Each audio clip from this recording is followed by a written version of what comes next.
Bonjour à tous, mon nom est Danielle Gravel, je suis directrice générale à la municipalité de Kipawa. Il me fait plaisir aujourd'hui de vous présenter un résumé de la séance ordinaire du Conseil tenue le 1er octobre 2013. C'était la dernière séance avant les élections municipales le 3 novembre prochain. Donc, c'était quand même un ordre du jour assez court. On a adopté l'ordre du jour, les procès-verbaux du 10 et du 23 septembre.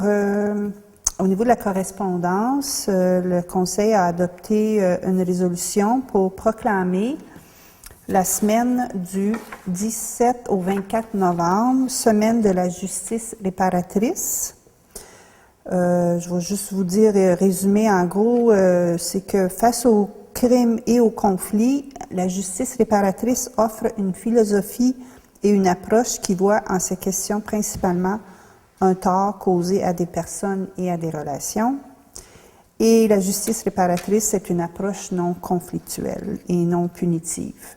On va vous en parler un peu dans notre bulletin d'information qu'on va publier au courant du mois d'octobre.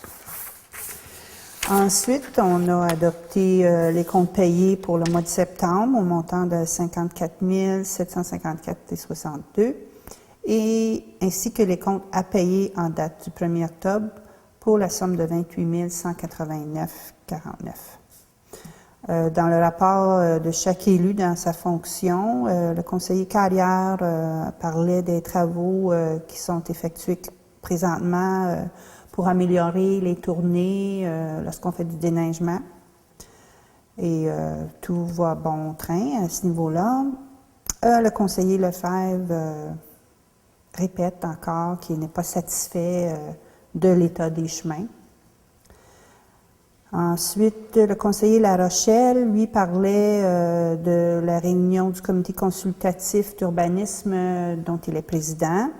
Il a parlé du travail réalisé pour identifier les accès publics. On tente de les rendre plus accessibles et de voir lesquels sont les plus utilisés. Mais on s'est aussi rendu compte que c'est important de faire arpenter ces accès publics si, dans le cas où on veut débroussailler, améliorer, il faut s'assurer d'être chez nous, sur le territoire municipal et non chez les voisins. Donc, le comité recommande de faire arpenter progressivement les accès publics et ça va être une considération dans la planification budgétaire 2014. Pour ce qui est de la conseillère Gagné, elle suit de près les activités à l'éco-centre. Elle a recommandé un deuxième conteneur pour les matières dangereuses car il est important de ne pas mettre ces matières-là par terre. Pour ce qui est du maire Young, il croit que le nouveau conseil devrait commencer à penser aux amendes pour ceux qui ne respectent pas les consignes à l'éco-centre. D'ailleurs, comme le fait le comité CAGE de la MRC, comité CAGE, comité d'action en gestion de l'environnement. Le maire a mentionné qu'il y a une réunion prévue le 10 octobre et qu'il va recueillir de l'information pour qu'on poursuive cette démarche. Le maire mentionnait qu'il avait assisté à la réunion d'information sur la salle communautaire, puis aussi une réunion concernant le plan de gestion du lac Kipawa. Il invite les conseillers à prendre connaissance des documents qui expliquent ce que le groupe veut faire avec le lac, car il faudra regarder le tout sérieusement dans la nouvelle année. Le maire a aussi assisté à une réunion avec la ville de Témiscamingue concernant un projet de lavage de bateaux. Il considère que ce dossier est très intéressant et il faudrait que Kipawa soit impliqué aussi. Le maire a mentionné qu'il a assisté à son premier congrès de la Fédération québécoise des municipalités. Il se dit qu'il était très heureux d'avoir été présent lors de la remise du prestigieux prix Jean-Marie Moreau au maire de Témiscamingue, Philippe Barrette, pour son dévouement envers sa municipalité.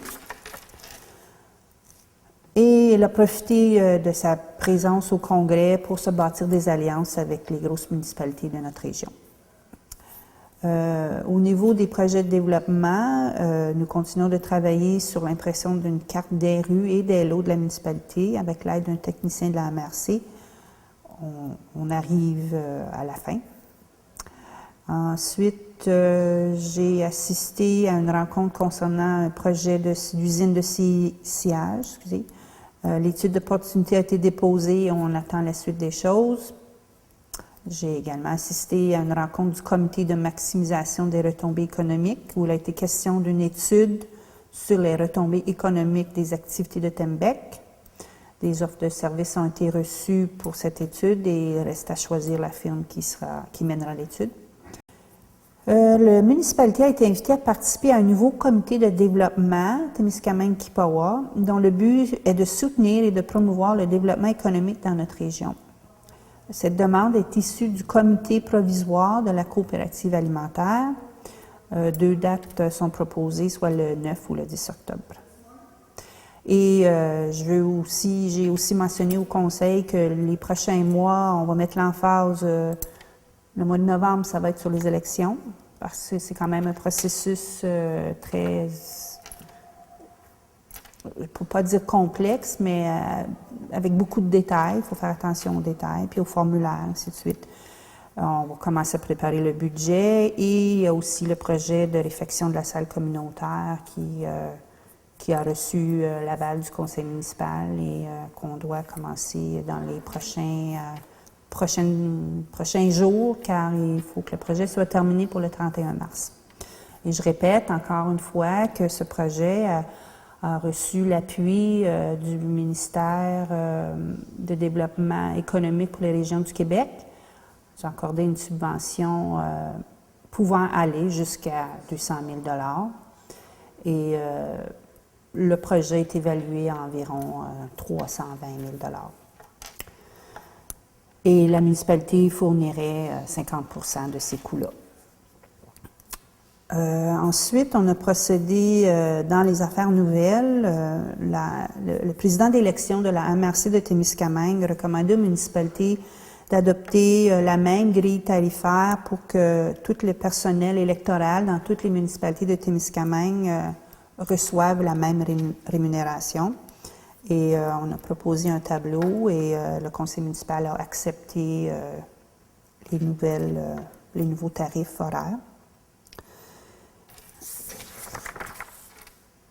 Ensuite, on a adopté une résolution pour payer le 2e versement à la Sûreté du Québec pour la somme de 23 025 $. Et compte tenu du fait que le conseil municipal ne siégera pas d'ici le 12 novembre et qu'il faut procéder à l'embauche de notre chauffeur de camion de déneigement et un nouveau préposé à l'écocentre, le conseil municipal, selon la loi, peut déléguer la directrice générale à procéder à l'embauche parce que ce n'est pas des employés cadres, c'est des employés salariés. Et le conseil municipal a adopté majoritairement l'autorisation de me déléguer pour procéder à l'embauche. Le conseiller Lefebvre s'est prononcé contre cette résolution. Ensuite, dans la période de questions, une citoyenne demandait si les dossiers dont est responsable un élu est rattaché à un siège. Et le maire répondait que non. Les différents dossiers sont donnés aux élus par le maire selon les intérêts de chaque élu. Le maire a profité de la dernière séance pour remercier les élus de leur dévouement au cours du mandat de 4 ans. Une citoyenne demandait si elle allait avoir l'occasion de rencontrer les candidats qui se présentent aux élections. Et la journaliste du Contact était présente, puis elle nous répondait que le Contact prépare une soirée des candidats le 21 octobre. Ensuite, un autre citoyen demandait des nouvelles sur l'état d'avancement à l'égard de sa demande de remboursement pour le paiement d'une facture de service d'incendie en mars 2003. Le maire a répondu que le dossier demeure à l'étude. Et finalement, le conseiller La Rochelle a suggéré de faire parvenir une lettre de félicitations au maire Barrette pour son mérite reçu de la FQM. Et ça termine le résumé de la séance ordinaire. Je voulais juste maintenant mettre mon chapeau de présidente d'élection et de vous rappeler l'importance de venir voter le 3 novembre. Et ce qui est important de savoir, pour savoir si vous pouvez voter, il faut que vous ayez 18 ans ou plus de citoyenneté canadienne et être domicilié au Québec depuis 6 mois. Après ça, pour voir si votre nom est sur la liste électorale, vous pouvez le vérifier en consultant l'avis que vous recevrez à la maison. Et si vous n'êtes pas sur la liste, vous pouvez vous présenter au bureau de révision qui va être ici au bureau municipal de Kipawa pour faire une demande d'inscription ou de correction à la liste. Et le bureau va siéger le 16 octobre de 19h à 22h ainsi que le 18 octobre de 10h à 1h.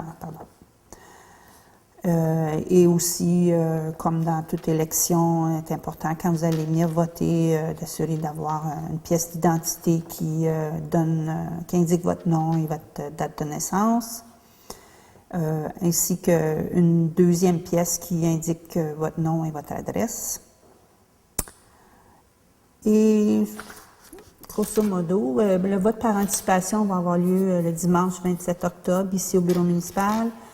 Et le scrutin lui-même va avoir lieu le 3 novembre. Alors, je vous souhaite une période électorale intéressante.